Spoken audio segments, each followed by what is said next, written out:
Depuis que je fais des vidéos sur internet, je vous ai toujours affirmé que j'aimais beaucoup les animés qui se passaient dans un monde fantaisiste, avec un monde riche et des personnages très bien construits. Des animés tels que The Rising of the Shield Hero, même si la deuxième saison est quelque peu discutable, la saga Maggie, Black Clover, etc. etc. Bon, je vous l'accorde, c'est souvent des animés dont le scénario n'est pas des plus recherchés. Bonjour, je suis un héros qui vient tout juste d'arriver dans votre monde et qui est là pour vous sauver, alors que je n'ai strictement rien à gagner et que je vous connais même pas. Mais je sais pas pourquoi, la fantasy me fait rêver. J'aime vraiment le fait de découvrir un nouveau monde rempli de magie et de paysages en tout genre. Et on va pas se mentir, ce genre plaît à beaucoup de monde. Y a qu'à voir le nombre d'animés qui sortent chaque saison. Fantasy, fantasy, fantasy, fantasy, fantasy... Oh! Quoi? Je fais des vidéos sur les animés et les mangas, je suis bien obligé de me renseigner sur toutes les sorties. Malgré tout, il faut que je vous avoue un truc. À force de n'avoir principalement que des animés se passant dans un monde moyenâgeux à base de magie, d'épée, de rois, etc., etc., bah je me lasse un peu. Certes, j'aime bien le concept, mais toujours se trouver dans le même univers, c'est un peu comme si vous alliez au restaurant et qu'on vous proposait qu'un seul plat. Mais heureusement, à chaque nouvelle saison, on a tout de même le droit à quelques petites œuvres qui essaient vraiment de proposer des choses différentes tout en essayant de raconter une histoire captivante. Et en parcourant les animés de l'hiver 2022, oui, je suis en retard. J'ai découvert que c'était le cas de Sabekoi Bisco. Eh mais Sabekoi Bisco c'est de la fantaisie.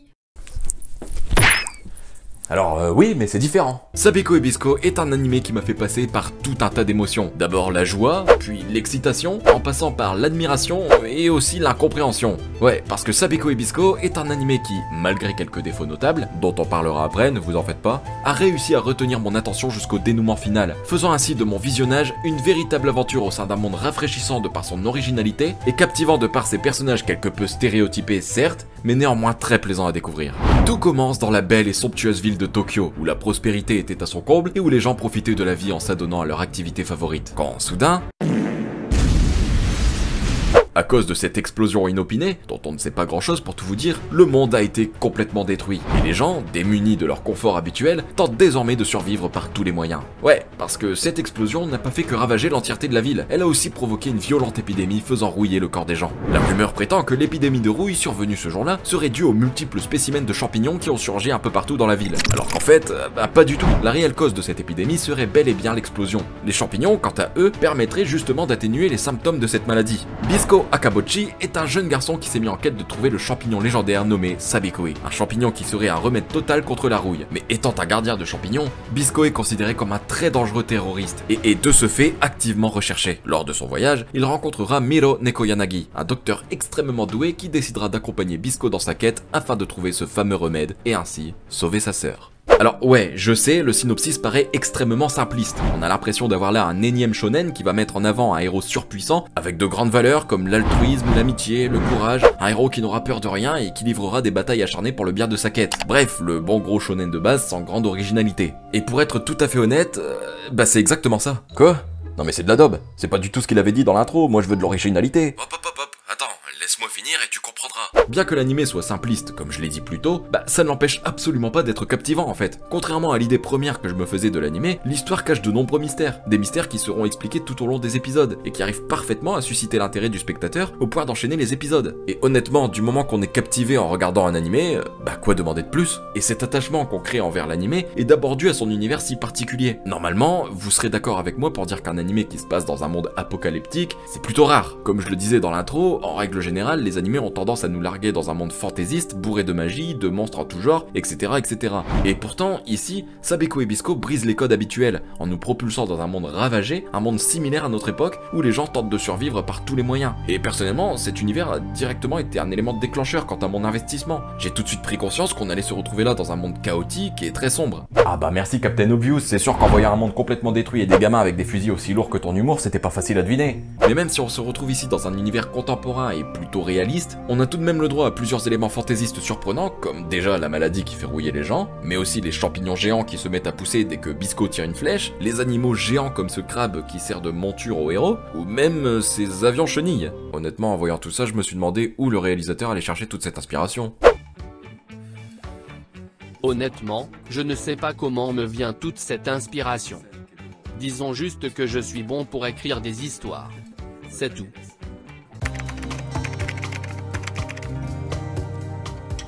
Non, plus sérieusement, j'ai vraiment trouvé l'univers de Sabiko et Bisco très plaisant à découvrir. Parce que même si ça se passe dans un monde apocalyptique, l'anime a le mérite de ne pas nous faire stagner dans un seul et unique endroit. Au contraire, on va découvrir tout un tas d'environnements, que ce soit la ville, le désert, les paysages enneigés, etc. etc. Donc, au final, cet anime nous fait également voyager. Et prenons 5 minutes également pour stipuler à quel point l'animation était parfaitement gérée. Tout était très joli à regarder, ce qui rendait le visionnage de l'anime encore plus plaisant. En même temps, c'est le studio Naz qui se cache derrière l'animation, celui-là même qui avait travaillé sur ID Invaded, et qui prouve une fois de plus toute l'étendue de leur talent quant à mettre en scène des univers très particuliers. Faudrait peut-être qu'ils changent leur nom d'ailleurs. Outre toute cette qualité atmosphérique, l'anime arrive à proposer des personnages attachants et plutôt bien écrits. Je vous avoue qu'au départ, je pensais qu'on allait avoir le style basique qu'on a l'habitude de retrouver dans ce genre d'anime. Mais en fait, non, les personnages sont beaucoup plus intéressants que ça. Déjà, Bisco n'est pas le genre de héros qui veut sauver tout le monde. Pour être honnête, sa quête est purement égoïste. Il veut juste sauver son maître et c'est tout. Sauver les autres ne l'intéresse absolument pas. Et ça, c'est un côté vraiment plaisant de Bisco. Parce que au lieu de se justifier aux yeux de tous et de dire qu'il n'est absolument pas responsable de l'épidémie, lui,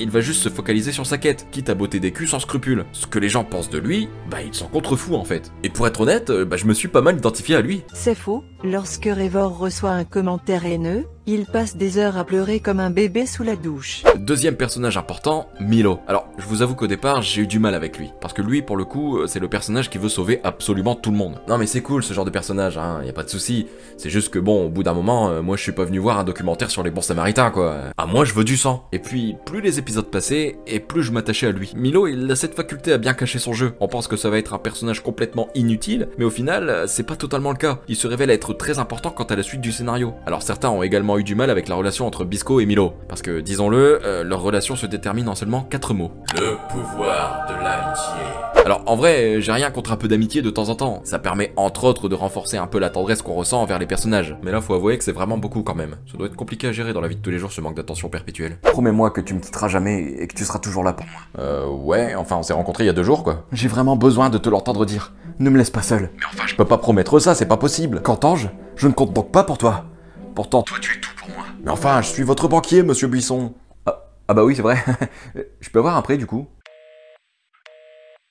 Non, en réalité, certes, le pouvoir de l'amitié est un peu trop présent, certes, il survient assez rapidement, mais en réalité, je pense surtout que l'anime se passe sur plusieurs mois, voire même plusieurs années. Ouais, parce que faut noter qu'on ne devient pas gardien de champignons en seulement 2 jours, bien au contraire. Et dans l'anime, on sait que Bisco enseigne tout son savoir à Milo au cours de leur voyage, le transformant en un véritable gardien des champignons. Du coup, il y a une véritable relation fraternelle qui se crée entre les 2 protagonistes, un peu comme la relation qui unit Bisco et son maître. Du coup, ce pouvoir de l'amitié, pour moi, il est justifié en fait. À part ces 2 personnages, on aura aussi tout un tas d'autres personnages récurrents qui feront leur apparition tout au long des épisodes. Que ce soit la yandere un peu badass qui aura un béguin pour Bisco, le personnage un peu paumé mais très attachant qui aidera nos héros au fur et à mesure des épisodes, mais aussi et surtout le grand méchant de l'anime, accompagné de ses fidèles... sbires ? Non, sans déconner, c'est quoi ces masques encore ? Ils se sont vraiment dit que ça allait instaurer la peur, ça ? Aujourd'hui sera le jour où ta mort viendra égayer ma journée. Parle pour toi. Je vais t'anéantir avant même que tu bouges le petit doigt. Ça, c'est ce qu'on verra. Occupez-vous de lui. Entendu, chef. Qu'est-ce que c'est que ces masques ? Je sais pas, c'est vous qui nous avez demandé de porter des masques. Nous, on n'était pas trop chaud avec les collègues, mais bon, on s'est dit que ça vous ferait plaisir. Mais je vous avais demandé des masques un minimum sérieux, je sais pas moi, une cagoule par exemple. Ah oui, vous êtes marrant, vous, tout a été détruit, je vous rappelle. Vous savez comment ça a été dur de trouver ces masques ? Mais qui m'a fichu une équipe pareille ? En plus, il fait une chaleur à crever là-dedans. Oh oui, bon ça va, arrête de rire toi, hein. Du coup, qu'est-ce que je fais ? Je l'avoine ? Non on remballe du coup, regardez, il a même pas peur.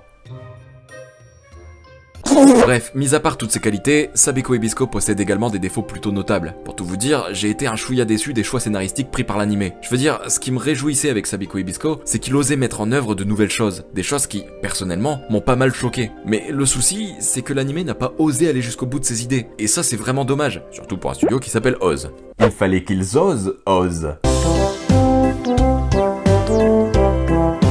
Je pense que l'anime aurait pu être une véritable pépite s'il avait assumé ses choix jusqu'au bout, en évitant de tomber dans les clichés et la facilité scénaristique à la fin. Quoi qu'il en soit, malgré ce défaut entre guillemets, j'ai tout de même une profonde reconnaissance envers Sabiko et Bisco, parce que même si, je le redis, l'histoire est plutôt simpliste, l'anime a un don pour nous immerger complètement dans son monde et nous faire vivre une aventure extrêmement plaisante. Mais du coup, est-ce que cette aventure continuera au moyen d'une saison 2? Eh bien, pour le moment, c'est difficile à dire. Certes, l'anime pourrait totalement se terminer à l'issue de ces 12 épisodes, ça ne serait pas dérangeant au vu des événements et des réponses qui nous sont rapportés, mais il faut savoir que l'anime se termine au tome 4 du light novel, alors qu'il en existe 8, donc il y a encore beaucoup de matière pour donner une naissance à une éventuelle saison 2. Le problème, c'est que le nombre de spectateurs a été plutôt décevant. Quoi qu'il en soit, le studio à l'origine de l'anime ne s'est pas encore prononcé. Il a juste laissé entendre que si la popularité de l'anime venait à augmenter d'ici les prochains mois, alors l'hypothèse d'une saison 2 pourrait se poser. Donc je compte sur vous pour partager cette vidéo.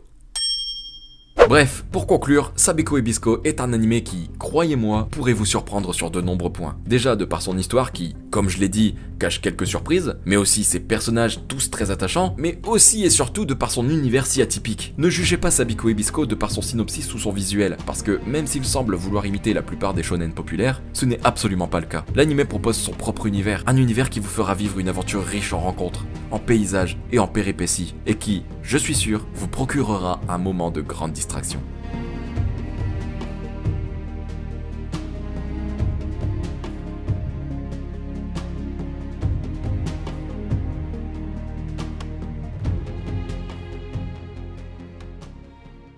Voilà ce qui conclut cette vidéo, j'espère qu'elle vous aura plu. Moi en tout cas elle m'a plu. Et est-ce que c'est pas le principal après tout? Ah, je vous le demande. Comme d'habitude, n'oubliez pas de balancer votre plus gros Rasengan sur le pouce bleu et de vous abonner pour ne pas louper la prochaine vidéo. Ouais, j'ai changé un peu aujourd'hui. Sur ce, moi je vous laisse, je vous fais des bisous et je vous dis à plus dans une prochaine vidéo. Ciao.